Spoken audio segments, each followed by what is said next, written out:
Ceruledge EX is a very cool deck, I guess a very hot deck. It's a fire Pokemon. It can do a lot of damage, but it hasn't really established itself as a main player in the Pokemon TCG, despite its clear upside. Does that change post-rotation? I'm Jet from inthirdperson.com. Make sure to like the video, subscribe to the channel, and we're going to talk about Ceruledge EX post-rotation because we've got a lot of data from Japan to go over, a lot of deck lists to look at, and we'll talk about Ceruledge's EX's place in the meta and see what decks are working out there. Ceruledge EX loses some big pieces to rotation. Radiant Greninja helped Ceruledge get that energy in the discard pile for its big attack, and sometimes you could even use that snipe attack if you had Palkia in there as well, which is also rotated out. Palkia could be a great attacker in the early game when you are still trying to get fire energy or just energy in general in the discard pile for Ceruledge, and even that Star Portal attack could power up Greninja so that you could snipe. Pokestop was a great way of getting item cards while also discarding energy, and Manaphy protected the bench. That second row is kind of some secondary pieces there. Heavy Ball to get basic Pokemon out of prizes, canceling Cologne to hit through walling Pokemon like a Mimikyu, Lost Vacuum to get rid of tools, and Irida could have been a nice tech in there as well, grabbing you a water Pokemon plus an item card of your choice. It does lose these pieces. I don't necessarily think it makes the deck that much worse in post-rotation. There are other ways you can augment the deck in different ways, but yeah, it is worth noting that it does lose these pieces. Here's a look at Japan's metagame over the past week, so from the period of February 27th to February 23rd. And as you can see here from the Ceruledge standpoint, it's not on this chart, even though just for context, this is the percentage of decks that made top 16 in Japan City League tournaments. We have to go all the way down here to the Slow King deck, which I haven't had a chance to play, but it is kind of a cool idea at 1.3% meta share. And this is like 4, 5, 6, 7 pass outside of the top 10. Ceruledge is outside of the top 10. And I was initially going to say when I planned on recording this last week that Ceruledge is still looking okay. Like it still has a number of top 16 placements in Japan, but in the last week it's kind of slipped. So up until the February 11th, it had 87 top 16 placements. So it was steadily in the mix, but in the last week, it kind of fell off a cliff. We only have one Ceruledge deck making top 16 between the 11th and the 18th, which kind of signals to me that the community over in Japan is moving on from Ceruledge, or that people have figured out like, hey, this isn't as strong as we would have hoped. So I do have some concerns about Ceruledge's long-term prospects, but early on in rotation, it was doing okay. Players were finding a number of different ways to make it work. I personally still think that Ceruledge is still a playable deck, maybe not in the conversation as these top tier decks, but if you're looking for a fun rogue tier deck, I think Ceruledge is still okay.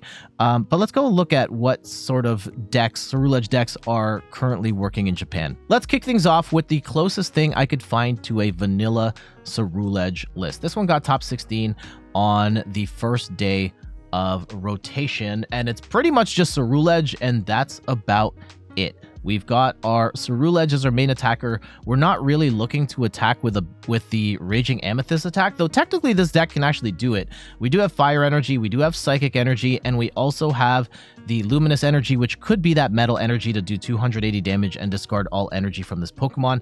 I would not be building my strategy around pulling that attack, but we still have Abyssal Flame here for only 1 Fire Energy. You do 20 damage or 30 damage plus 20 more damage for each energy card in your discard pile. So you're going to need to get a ton of energy in the discard pile, which isn't necessarily the worst, and Ceruledge could scale to the point where it's one-hit KOing everything in the game. So a potentially really strong attacker as the game goes on, but we do have concerns about it in the early game. This player has chosen Brilliant Blender as their ace spec. Makes a lot of sense. Actually, when this card came out in Japan, it came out as its own deck, and it came with Brilliant Blender, where you get to search your deck for up to 5 cards and discard them, then shuffle your deck. So a quick way of getting 5 energy in the discard pile, giving you an extra 100 damage to deal. Monkey Dory is a cool tech here where you can use that Adrenabrain ability to move 3 damage counters off one of your Pokemon to one of your opponent's Pokemon. This can help you soften something up so that your Ceruledge is doing even more damage, and it can even potentially take out a Badoo if they were item locking you earlier in the game, where you get those 3 damage counters, just drop them on Badoo, and they're done.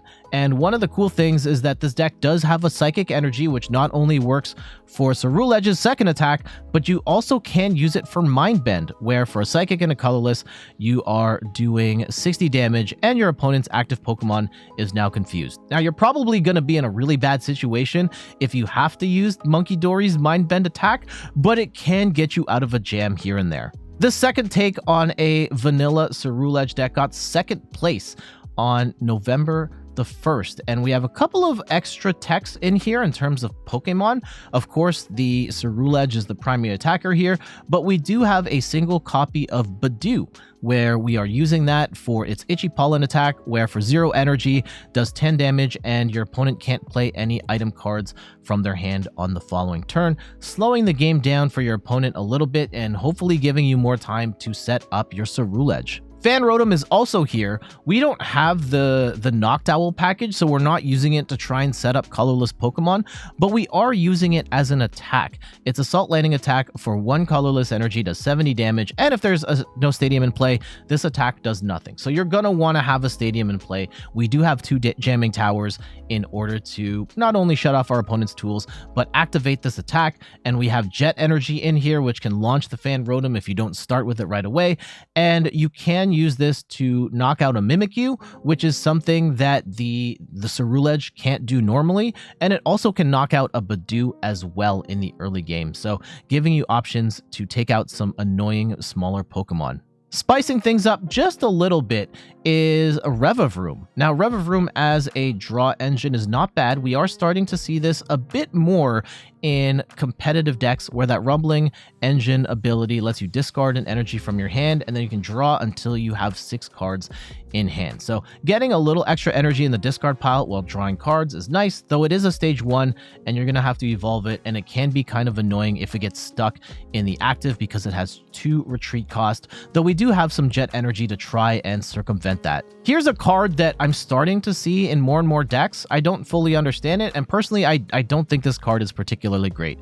Tapu Koko EX has the attack Thunder Connect, which does 60 damage, and this attack does 20 more damage for each of your benched Pokemon. So this will normally do 60, 80, 100, 20, 40, upwards of 160 damage if you've got a full bench. This will do more with Area 0 Underdepths, but we're not an Area 0 Underdepths deck, so we're not really taking advantage of it in that way. Also, we have no way of accelerating 2 energy to this thing very quickly, so you're gonna have to build this up manually, but I guess this can act as a way of hitting certain Pokemon for weakness, while also potentially turn 1, like if you go first, you can attach that lightning energy, and then turn 2, you can go in with this and swing for upwards of 160 damage, maybe even more if your opponent plays Area 0 Underdepths, and maybe this is a better tempo attacker in the early game than your Ceruledge by having this. But I don't know, it feels a little shaky, especially with only 1 lightning energy in the deck, and you're going to have to fish that out as well. I'm not necessarily the biggest fan of this as a tech include, but we are seeing this being used more and more in Japan as that secondary attacker. The second take on Ceruledge Revavroom includes a really quirky secondary attacker in Okidogi. This is a card we have seen in competitive decks. This has appeared on stream at official Pokemon regional championships and stuff, and it's a basic Pokemon with 130 HP, and it has the ability Adrena Power, where if this Pokemon has any dark energy attached to it, it gets plus 100 HP and its attacks do 100 more damage to your opponent's active Pokemon, making it an intriguing single prize attacker for the deck, at which point with that dark energy on, you are doing, you have 230 HP and you're swinging for 170 damage. That's kind of cool. The big challenge I see with this is that you have to You have to attach a dark energy and 2 fighting energy here manually. So it's going to take at least 3 turns to build this up, while also still needing to attack with the Ceruledge. And yes, granted, Ceruledge only needs 1 energy, and in between, if you're able to tank hits, you can then power up the Ogie Dogie in the middle. But I'm not sure it's worth it to try and build up the Ogie Dogie here with 3 manual attachments. And yes, 230 HP on a single prize Pokemon that's swinging for 170 is kind of cool, but I'm not sure that I like this as a gimmick, even with the potential for legacy energy, which is also in the deck. Maybe this swings for 0 or drops 0 prizes along the way while also swinging for 170. I'm not sure it's enough, but they were able to get a top 16 finish with this deck. Ceruledge takes a back seat to Gholdengo in this variant of the deck, where Gholdengo can draw cards with its coin bonus ability and then swing for fat damage with Make It Rain, doing 50 damage for each card you discard this way. Well, each energy card you discard this way, making it a little easier with that Energy Search Pro, letting you fish out 1 of each of your energies from the deck, and then you can swing for massive damage early on. And then once you have all that energy in the discard pile, Ceruledge can come in the mid to late game and swing even stronger. Ceruledge takes a backseat yet again for this Iono deck, and this is a new deck as part of Journey Together, where Iono's Belly Bolt EX has an amazing energy acceleration ability in Electro Streamer, where as often as you like during your turn, you can attach a basic lightning energy card from your hand to one of your Iono's Pokemon. And one of the Pokemon you'll want to charge up is Belly Bolt, which for 3 lightning and a colorless swings for 230 damage, and this Pokemon can't attack during your next turn, which is kind of annoying, but 230 is a good number. You are knocking out a lot of big basic EXs, including Iron Hands EX with 230, so it's not a bad number.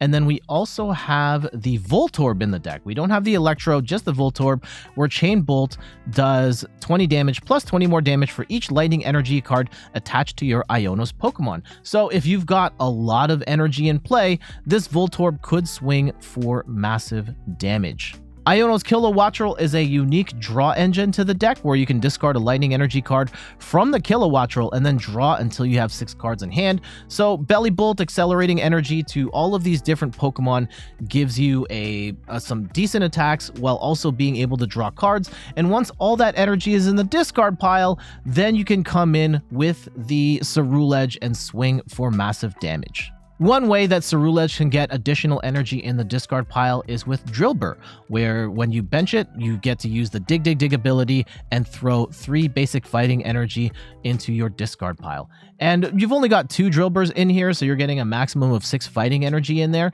but it does give you a way of getting that energy into the discard pile faster. On top of that, we are also running Cornerstone Mask Ogerpon in this deck, where it lets us block attacks from any Pokemon with abilities, which is a lot of attackers in the current meta. And because we are running fighting energy, we can use that Demolish attack as well for a fighting and 2 colorless, does 140 damage, and we get to hit through effects of our opponent's active Pokemon. So if our opponent's playing with a Mimikyu, for example, we can shred through that with this attack. Cycling Road is our bootleg version of Radiant Greninja for the deck. This stadium allows us to discard a basic energy card and draw 1 card. And so yeah, the trade-offs are obvious. We get to discard an energy, which is great, but we're only drawing 1 card in return. And because this is a stadium, our opponent can take advantage of this as well. This version of the deck has Legacy Energy, which is a card that we do see in Ceruledge from time to time, where the Pokemon this is attached to drops 1 less prize when it's KO'd. So really nice way of screwing up the math for our opponent and messing up the prize counts.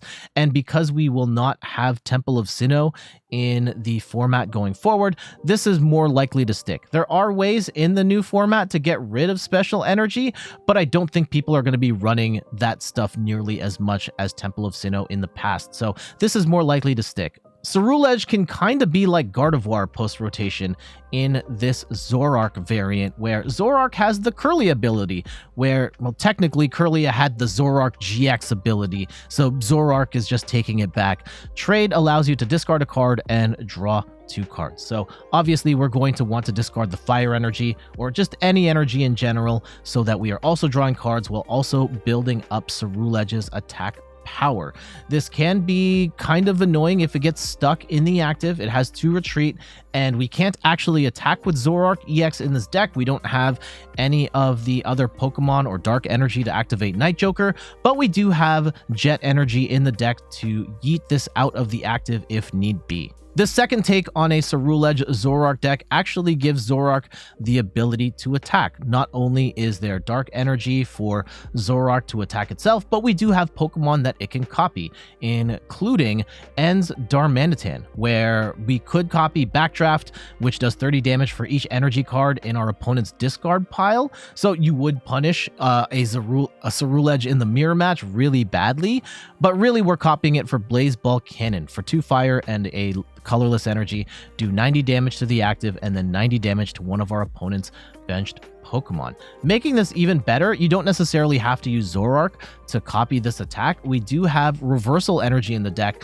when we're behind on prizes. You can attach this to an evolution Pokemon that doesn't have a rule box on it, and then you just give it 3 rainbow energy. So attach that to your Darmanitan when you're behind on prizes, and now you have basically Radiant Greninja ready to snipe.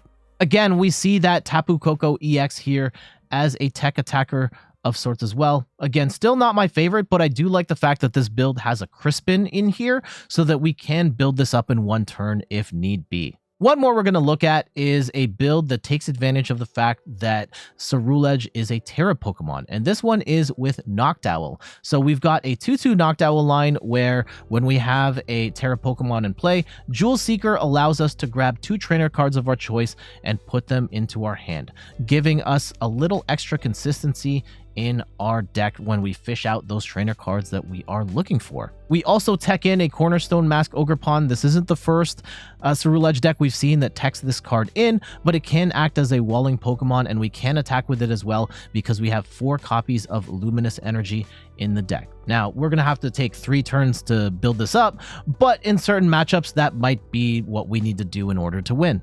We even see a Luxray here, not the whole Luxray line, just Luxray itself. If our opponent has fewer prize cards remaining than us, then we can just bench this without having to evolve all the way up.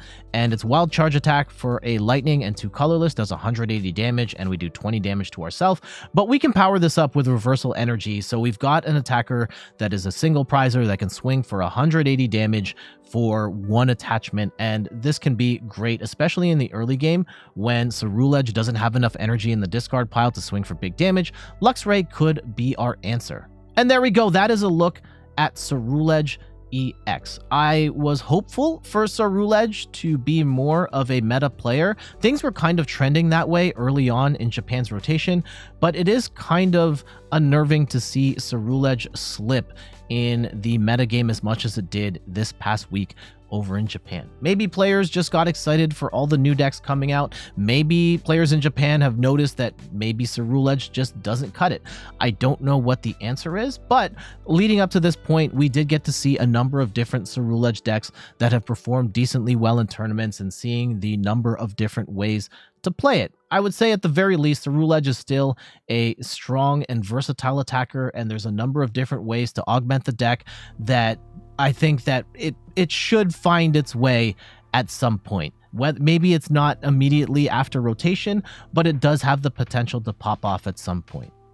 But for now, I gotta get going. Thank you so much for watching. You can find me on all the things: YouTube, TikTok, Twitter, and Instagram at InThirdPerson. You can find me on Twitch at InThirdPerson, where I stream the Pokemon trading card game every Sunday at 10 a.m. Eastern Time. And check out the website, inthirdperson.com, for more articles and videos on video games, board games, and other nerdy pursuits. If you're watching this live on Twitch, stick around. We're gonna be hanging out a little bit longer. But for our friends on YouTube, we're out of here. Bye-bye.